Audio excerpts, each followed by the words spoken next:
Ne pas parler de poésie, ne pas parler de poésie en écrasant des fleurs sauvages et faire jouer la transparence au milieu d'une cour aux murs gris. En entrant à l'usine. Bien sûr, j'imaginais. L'odeur, le froid, le transport de charges lourdes, La pénibilité. les conditions de travail, la chaîne, l'esclavage moderne. Je n'y allais pas pour faire un reportage. Encore moins préparer la révolution. Non, L'usine, c'est pour les sous. un boulot alimentaire. Comme dit. Parce que mon épouse en a marre de me voir traîner dans le canapé en attente d'une embauche dans mon secteur. Alors c'est L'agroalimentaire. l'agro. Comme ils disent, une usine bretonne de production et de transformation et de cuisson et de tout ça, de poissons et de crevettes. Je n'y vais pas pour écrire, mais pour les sous. À l'agence d'intérim, on me demande. Quand je peux commencer? Je sors ma vanne habituelle, littéraire et convenue. Eh bien, demain dès l'aube, à l'heure où blanchit la campagne. Pris au mot, j'embauche le lendemain à 6h du matin. Au fil des heures et des jours, le besoin d'écrire s'incruste tenace comme une arête dans la gorge. non le glauque de l'usine. Mais sa paradoxale beauté. Je ne sens plus l'odeur de l'usine qui au départ m'agaçait une narine. Le froid est supportable avec un gros pull au vert, un sweatshirt à capuche, de bonnes paires de chaussettes et un collant sous le pantalon. Les charges lourdes me font découvrir des muscles dont j'ignorais l'existence. La servitude est volontaire. Presque heureuse. L'usine m'a eu. Je n'en parle plus qu'en disant Mon usine.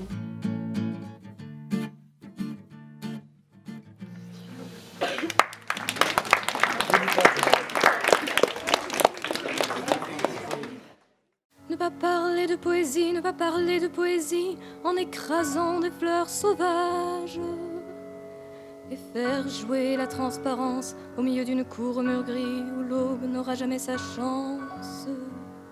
Barbara Perlimpinpin. À l'usine, on chante. Putain qu'on chante! Allumez le feu! On fredonne dans sa tête. La la la. La la la la la la la la la la la. La la la la la la la la. On hurle à tue-tête. Couvert par le bruit des machines. On sifflote le même air entêtant. Pendant 2 heures. Et C'était les copains d'abord, les copains d'abord. On a dans le crâne la même chanson, débile, entendue à la radio le matin. Faire une virée à deux. Tous les deux sur les chemins. Dans ton automobile. C'est le plus beau passe-temps qui soit. Et ça aide à tenir le coup. Pensez à autre chose, aux paroles oubliées. Et à se mettre en joie. La la la la la la la la la la. La la la la la la la la. Quand je ne sais que chanter, j'en reviens aux fondamentaux. L'international. Debout les derniers de la terre, debout les forçats de la faim. Le temps des cerises. La semaine sanglante. Traînait. Toujours traînait, et encore. Le grand Charles, Sans qui nous serions tous des comptables. comme disait Brel. Les bourgeois, c'est comme les cochons. Plus ça devient vieux, plus ça devient bête. Traînet qui met de la joie. Dans ce putain d'abattoir! Qui me fait sourire à mon épouse quand... J'ai ta main dans ma main, je joue avec tes doigts. J'ai mes yeux.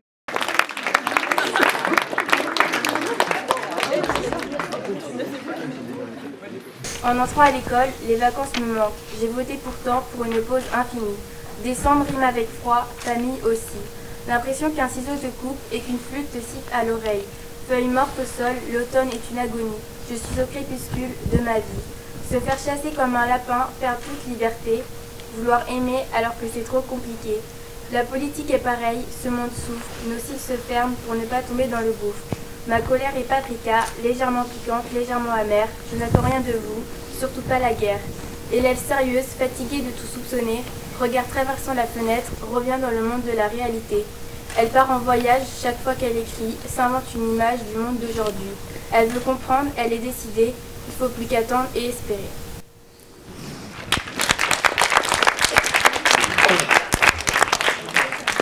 En entrant à l'école, même pendant les vacances, il faut voter.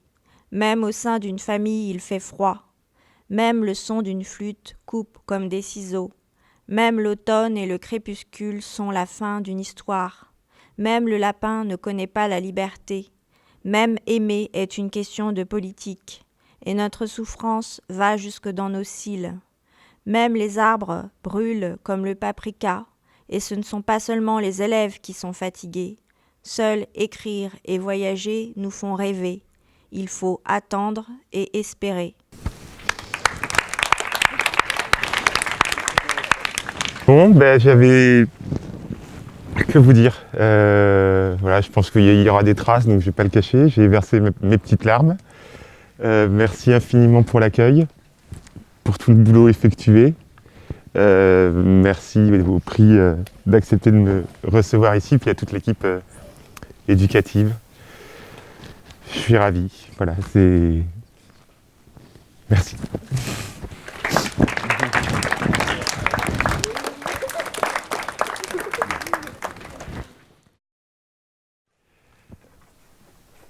Non, pas du tout. À l'usine, au moins, tu gagnes des sous. C'est le seul avantage que ça a. C'est le seul avantage. Le reste, les chefs sont beaucoup plus pénibles. Tu peux te faire virer du jour au lendemain. C'est un peu plus difficile à l'école, il faut quand même faire des grosses bêtises. Non, la seule comparaison qu'on puisse trouver, c'est que c'est un espace clos, replié sur lui-même, où tout se passe dans la communauté des gens qui la font vivre et qui viennent travailler tous les matins. Travailler dans le sens professeur et vous travaillez en sens d'élève. C'est-à-dire que tout le monde se connaît, les rumeurs vont très très vite, les gens sont même au courant avant que tu aies fait une connerie que tu as fait une connerie, et il y a toujours quelque chose à dire de nouveau. Mais sinon, c'est la seule comparaison. L'usine, c'est l'enfer absolu. L'école, c'est quand même ce qui permet de... Vous vous en rendez peut-être pas encore compte aujourd'hui, mais d'acquérir des savoirs qui vous seront profitables toute votre vie, quoi. Parce que tout simplement, quand j'étais au boulot, ça m'aidait à passer le temps d'écrire dans ma tête. Vraiment, ça m'aidait à passer le temps et à pas devenir fou. Parce que si j'avais pensé qu'au travail, je serais devenu fou, ou j'y serais pas retourné le lendemain, etc. Il y a des matins où je me levais en me disant peut-être que je vais pouvoir écrire un texte aujourd'hui. Et c'est ça qui me permettait de trouver un peu de force pour y aller, quoi. Et puis depuis, ça m'a sauvé parce que j'ai plus besoin d'aller bosser, quoi. C'est aussi...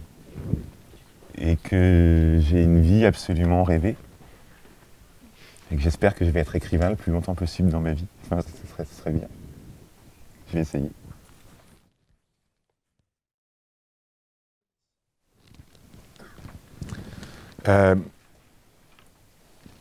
Le succès, c'est un truc très mystérieux.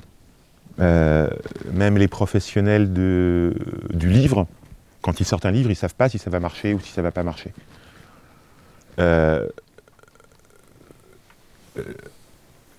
Pour en avoir parlé avec Bernard, un petit peu, là c'est quand même un méga succès du monde, quoi. C'est un énorme succès. C'est un énorme succès.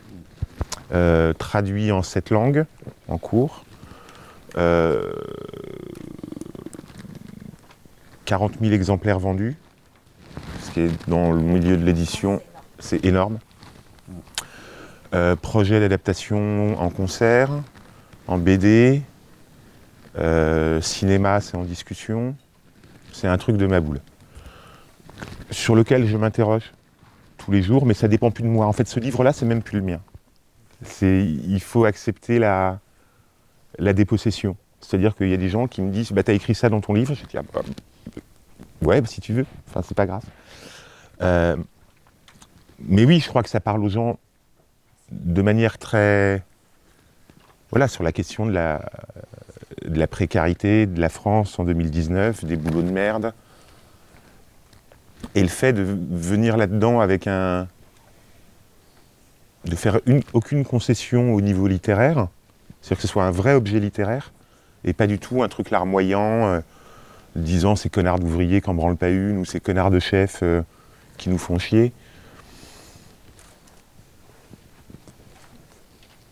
Et puis voilà, il y a à la fois la reconnaissance des petits lecteurs, des professeurs, des libraires, des très grands lecteurs, de très grands écrivains.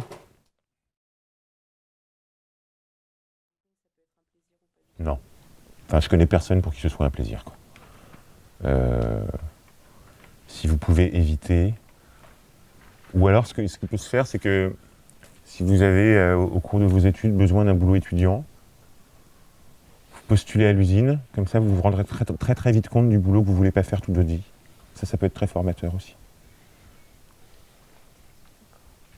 Mais s'il y en a parmi vous qui ont des parents qui travaillent dans ces conditions-là, ou dans les autres que je disais, vous pouvez être sacrément fiers d'eux, quoi.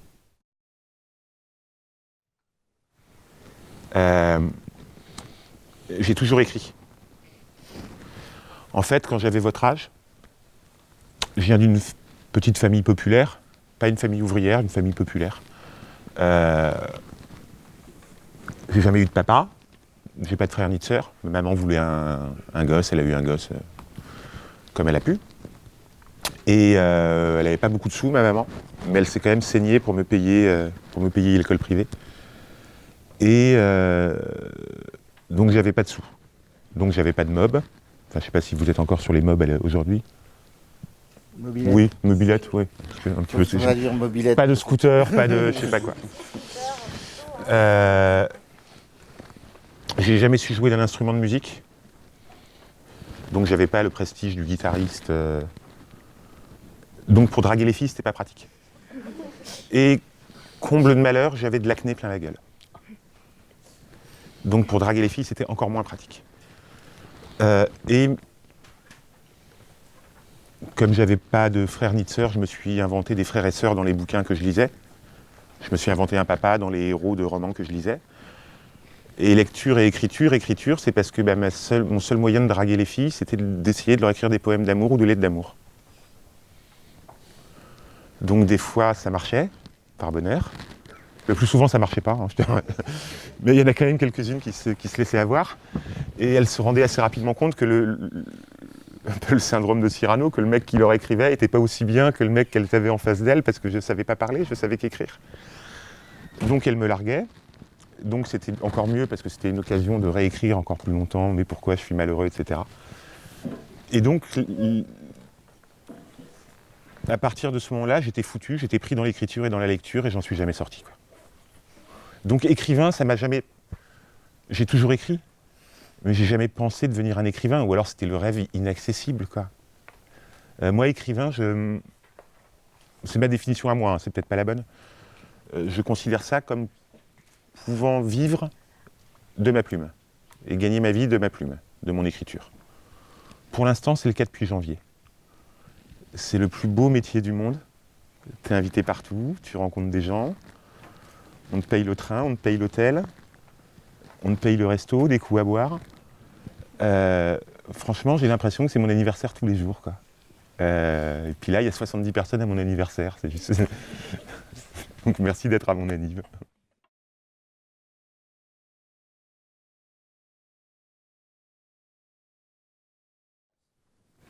Alors, j'aurais pas tenu le coup si j'avais pas eu mes camarades et mes collègues qui m'ont appris le travail pendant les 3 ans où j'ai bossé à l'usine. Le premier truc, quand on dit aux collègues « j'ai une bonne nouvelle à vous annoncer », la première chose qu'ils répondent, c'est « ah, t'as trouvé un vrai travail ». Comme si l'usine n'était pas le plus dur et le plus vrai travail qui existe au monde. Je repense à un collègue, il a dit « j'ai une bonne nouvelle à vous annoncer ». On lui a dit « ah bah t'as trouvé un vrai travail ». Il a dit « oui, j'ai trouvé un vrai travail ». Et c'était quoi le vrai travail? C'était qu'en fait, il a eu la chance de pouvoir devenir éboueur. Et Franck disait bah, « ça pue pareil qu'ici, c'est les mêmes heures, mais au moins t'es dehors, tu peux discuter avec des gens,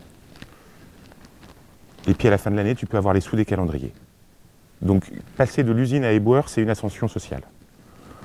Donc, passer de l'usine à écrivain, avec en plus, comme tu le dis très justement, toute la manière de rendre hommage tout au long de ces pages aux collègues ouvriers, les copains, je les revois régulièrement, et c'est les plus heureux du monde pour ce qui m'arrive.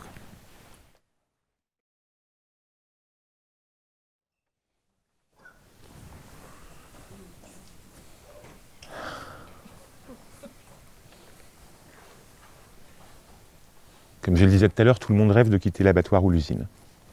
Après, il y a la fierté de ramener un salaire, la fierté de faire un métier difficile, et la fierté du travail bien fait.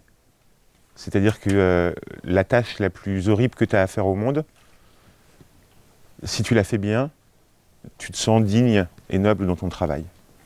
Mais être fier de bosser à l'abattoir, je crois pas, non. Enfin, je connais pas grand monde qui dit non. Je connais aucun collègue qui ait jamais dit auprès de ses proches, je bosse à l'abattoir et j'en suis trop fier, quoi. Ils sont fiers de faire un métier difficile, ça oui. Moi, je suis fier d'avoir fait ce métier-là pendant 2 ans avec eux. Mais ils nourrissent les gens quand même, ils ne sont pas fiers de ça, un peu. Un petit peu. Mais c'est des métiers qui sont tellement déconsidérés en plus aujourd'hui que tu la ramènes pas. Tu dis généralement, tu dis même pas je bosse à l'abattoir, tu dis je bosse à l'usine. Comme si tu te prémunissais à l'avance. Parce que si tu as 15 personnes autour de toi que tu dis je bosse à l'abattoir, tu sais tu vas avoir 15 tonnes de questions qui vont te tomber dessus. Ou d'agressivité, t'es un tortionnaire, ceci, cela. Autant se prémunir des emmerdes autant qu'on peut, quoi. Et tu fais quoi à l'usine? Bah à l'usine, quoi. Travailler à la chaîne. Oui, alors qu'on va dire qu'on est éboueur. Ouais. Ouais. Alors qu'on ramasse les poubelles. Ouais. Tout à fait. Ne pas parler de poésie, ne pas parler de poésie en écrasant des fleurs sauvages. Et faire jouer la transparence au milieu d'une cour au mur gris où l'aube n'aura jamais sa chance. Barbara Perlimpinpin.